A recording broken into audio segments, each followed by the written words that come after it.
அன்பார்ந்த நேயர்களே, சிவசித்தர் ஜோதிட பயிற்சி மையம் பாஸ்கரா ஜோதிட கலாரத்னா ரவியின் வணக்கங்கள். மிதுன லக்கணத்திற்கு 2025 புது வருடம் எப்படி இருக்கும்? ஜனவரி 1 கன்னியா ராசியில் லக்கணம் உதயமாகிறது. இந்த கன்னியா லக்கணம் மிதுன லக்கணத்திற்கு எப்படி பலன்களை கொடுக்கும்? கன்னியா லக்கணத்தில் இருந்து மிதுன லக்கணத்தை பார்க்கின்ற பொழுது 10ஆம் வீடாகவும், மிதுன லக்கணத்திலிருந்து கன்னியா லக்கணத்தை பார்க்கின்ற பொழுது 4ஆம் வீடாகவும் அமையும். இந்த அமைப்பு ஒரு நல்ல அமைப்பாகும். இது மிதுன லக்கணத்திற்கு ஒரு சிறந்த ஆண்டாக, சிறப்பான ஆண்டாக, நல்ல பலன்களை வழங்கும் ஆண்டாக அமையப் போகிறது. இதுவரையில் வீடு கட்ட முடியவில்லையே என்று ஏங்கிக் கொண்டு இருந்தவர்களுக்கு வீடு கட்டும் யோகம் அமையும். இடம் வாங்கும் யோகம் அமையும். வண்டி வாகனங்கள் வாங்கும் யோகங்கள் அமையும். உற்பத்தி சார்ந்த துறையில் இருப்பவர்களுக்கு நல்லபடியாக தொழில் நடக்கும். இந்த ஆண்டு சனி பகவான் மார்ச் மாதம் கும்பராசியில் இருந்து மீனராசிக்கு பயிற்சி ஆகின்றார். இந்த சனி பயிற்சி மிதுன லக்கணத்திற்கு ஒரு நல்ல அமைப்பாக அமைகின்றது.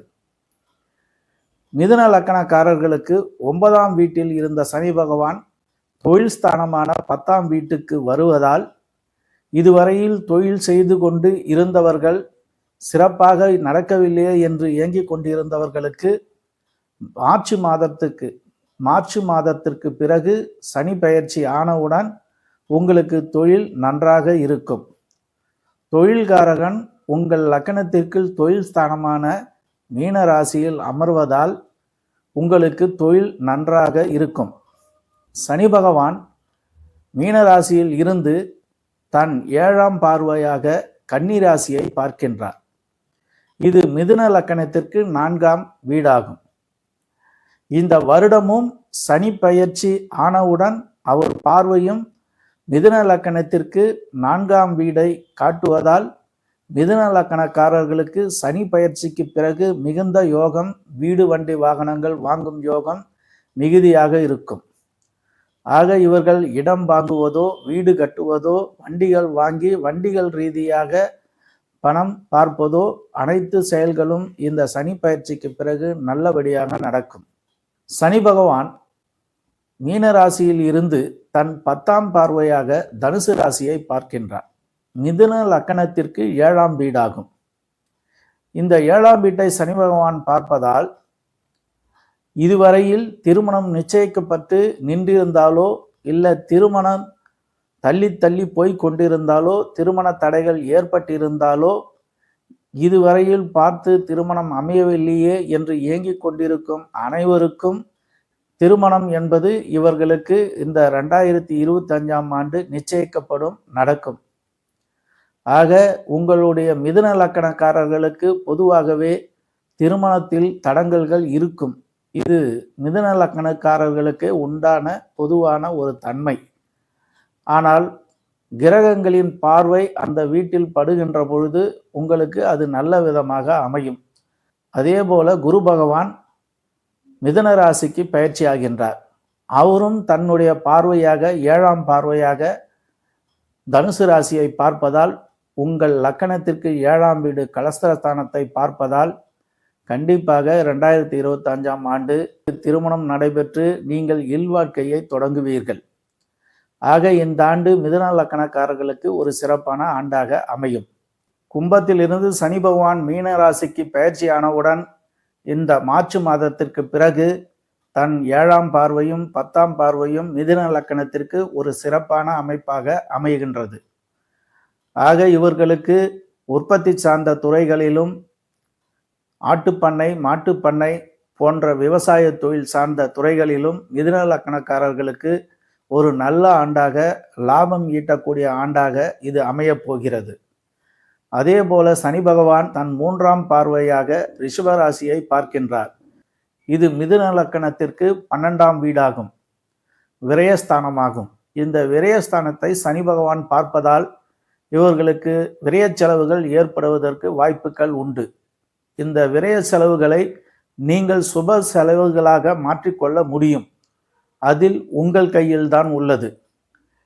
இந்த மார்ச் மாதம் சனி பகவான் மீனத்தில் இருந்து 3ஆம் பார்வையாக ரிஷபத்தை பார்ப்பதால் அந்த விரய செலவு என்பது விதி. இந்த விதியை மதியால் வெல்லலாம். அந்த மதி என்பது உங்கள் அறிவு. உங்கள் அறிவை கொண்டு அந்த விரய செலவை தடுத்து விடலாம். நீங்கள் பேராசை கொண்டு எந்த கம்பெனிகளாவது முதலீடு செய்யக்கூடாது. வட்டிக்கு பணம் கொடுக்கக்கூடாது. எவரையும் நல்லவர் என்று நம்பி கைமாற்றாக பணம் கொடுக்கக்கூடாது. அப்படி கொடுத்தால் உங்களுக்கு கஷ்டங்கள் பிரச்சனைகள் வரும்.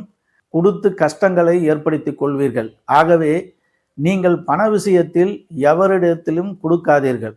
உங்கள் தேவைக்கு பணத்தை செலவு செய்யுங்கள்.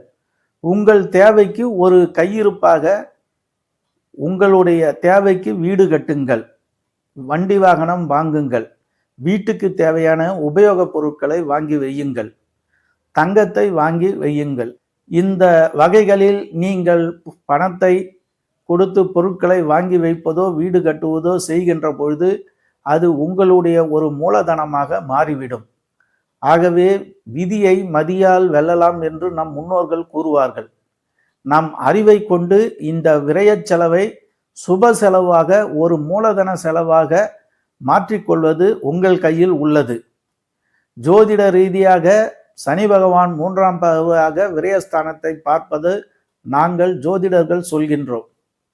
விரயஸ்தானத்தை சனி பகவான் பார்ப்பதால் மிதுன லக்கணத்திற்கு விரயம் ஏற்படும் என்பது ஜோதிட விதி. அதை நாங்கள் ஜோதிடர் உங்களுக்கு முன்கூட்டியே சொல்கின்றோம். அந்த விரய செலவை சுப செலவாக மாற்றுவது உங்க அறிவை கொண்டுதான். ஆகவே பேராசை கொண்டு எவரிடத்திலும் பணத்தை கொடுத்து ஏமாறாதீர்கள். மிதுன லக்கணத்திற்கு இந்த வருட பிறப்பும் மார்ச்சுக்கு அப்புறம் சனி பயிற்சியும் ஒரு நல்ல பலனை தரப்போகிறது. மிதுன லக்கணக்காரர்களுக்கு 80% நன்மையான பலன்களை இந்த வருடம் அனுபவிப்பார்கள். ஆகவே இதுவரையில் உங்களுக்கு ஏற்பட்ட தடைகள் தாமதங்கள் அனைத்தும் விலகி நல்ல பலனாக இந்த ஆண்டு அமையப் போகிறது. மிதுன லக்கணக்காரர்களுக்கு திருப்தியான ஒரு வாழ்க்கை இந்த வருடம் அமையப் போகிறது. இந்த வீடியோ பிடித்திருந்தால் லைக் பண்ணுங்க, கமெண்ட் பண்ணுங்க, ஷேர் பண்ணுங்க. கண்டிப்பாக சப்ஸ்கிரைப் செய்து கொள்ளுங்கள். உங்கள் ஆதரவை நல்குமாறு கேட்டுக்கொள்கிறேன். பாஸ்கரா ஜோதிட கலாரத்னா ரவி. நன்றி.